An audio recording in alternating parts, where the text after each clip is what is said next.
사물의 일터신학, 바울의 나무 한 묶음, 모은 영상입니다.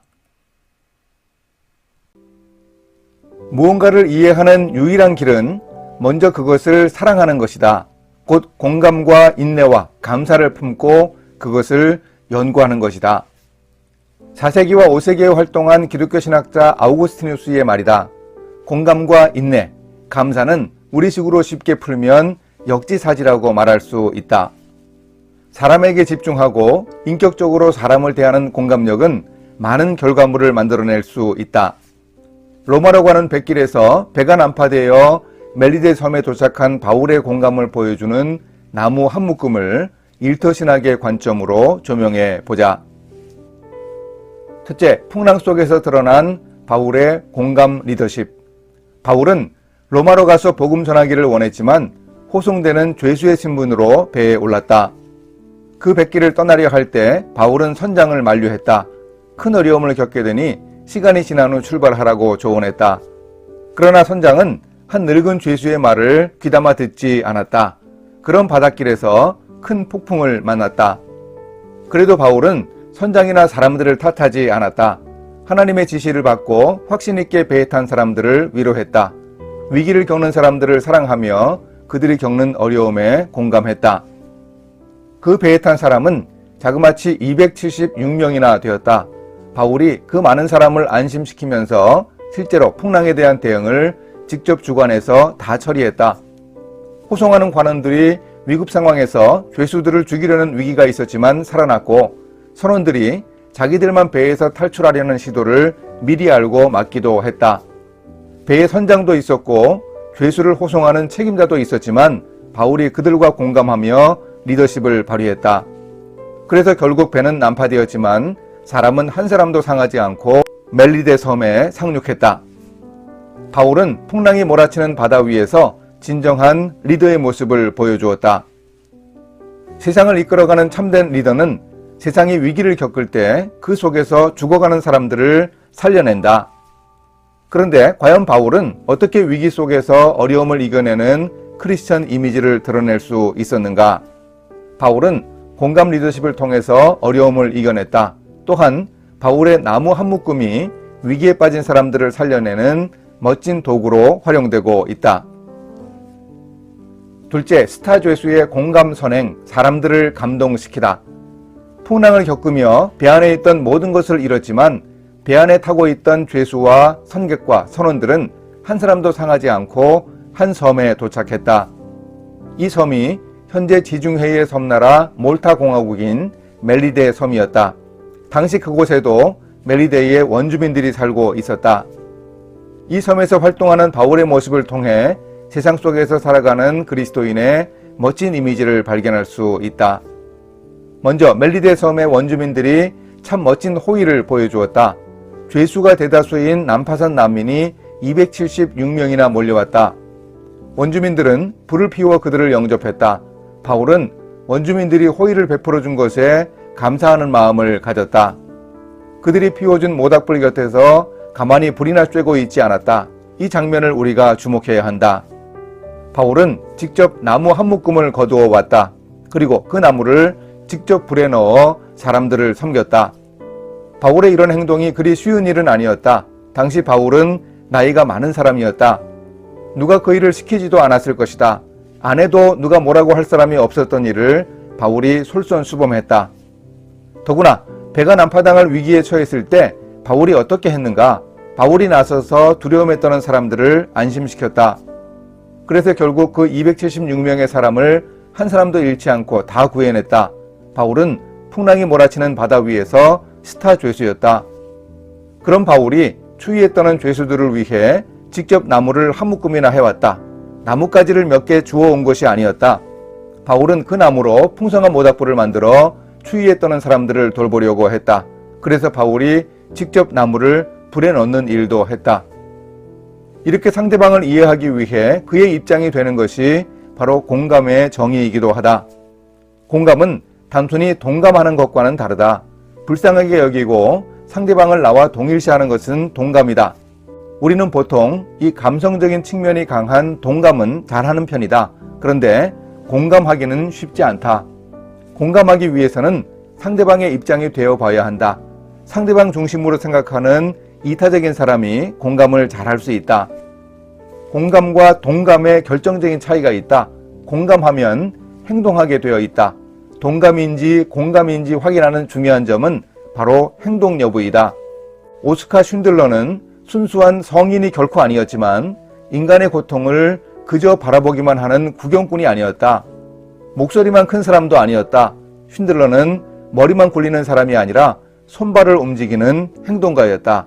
이 부분이 공감에서 가장 중요하다. 우리도 일터에서 솔선수범하여 착한 일을 할 때 사람들은 우리를 인정해 준다. 하지 않아도 되는 일, 가만히 있어도 누가 뭐라고 하지 않는 그런 일을 우리가 나서서 해야 한다. 나의 유익이 아니라 다른 사람이 유익 얻는 일에 힘을 써야 한다. 그래서 우리 모두에게 유익한 착한 일을 우리가 해야 한다. 그러면 우리도 멜리데 섬의 바울이 될 수 있다. 풍랑몰아치는 지중해 한복판에서 공감 리더십을 발휘한 바울은 멜리데 섬에 도착해서도 멋진 모습을 보여주었다. 바울은 물에 빠져 추위에 떠는 사람들을 위해 불을 피워 젖은 몸을 말릴 수 있게 했다. 찬바다에서 표류하다가 살아난 동료들을 긍휼히 여겼기 때문이다. 그렇게 상대방의 입장이 되어본 바울이 직접 나무를 해오고 불을 계속 살렸다. 바울은 공감을 실천하여 나무 한 묶음을 직접 해오는 행동을 통해 진정한 공감을 보여주었다. 첫째, 호사다마, 그러나 전화위복. 바울의 나무 한 묶음은 의미 있는 결과를 낳았다. 그런데 호의와 선행 그 자체로 끝나지 않았고 후속 사건이 있었다. 바울이 직접 거두어온 나무를 불에 넣고 있었는데 나무단 사이에 뱀 한 마리가 숨어 있다가 바울의 손을 물었다. 하필 독사였다. 사람들의 필요에 공감하고 솔선수범해서 착한 일을 하는데 이런 어려움을 겪을 수 있는가? 더구나 바울이 겪은 일은 원주민들이 그들의 통속적인 생각을 확인하기 딱 좋은 먹잇감이 되었다. 진실로 이 사람은 살인한 자로다. 바다에서는 구조를 받았으나 공의가 그를 살지 못하게 함이로다. 영화의 명대사 같다. 한갓 미물인 뱀이 중범죄인의 심판도구로 쓰여 인과응보를 증명한다는 생각이었다. 우리도 때로 선행을 하면서도 어려움을 겪을 수 있다. 그러나 그렇더라도 우리는 선행을 계속해야 한다. 우리가 선을 행하되 낙심하지 말지니 포기하지 아니하면 때가 이름에 거두리라. 바울이 말한 대로 열매를 거둘 것이다. 바울이 사람들을 섬기기 위한 나무 한 묶음 안에 숨어있던 독사에 물린 위기는 호사다마였다. 하지만 그 독사가 오히려 선행하는 크리스천의 또 다른 영적 능력을 보여주는 도구가 되었다. 하나님의 놀라운 이적이 나타나 전화위복이 되었다.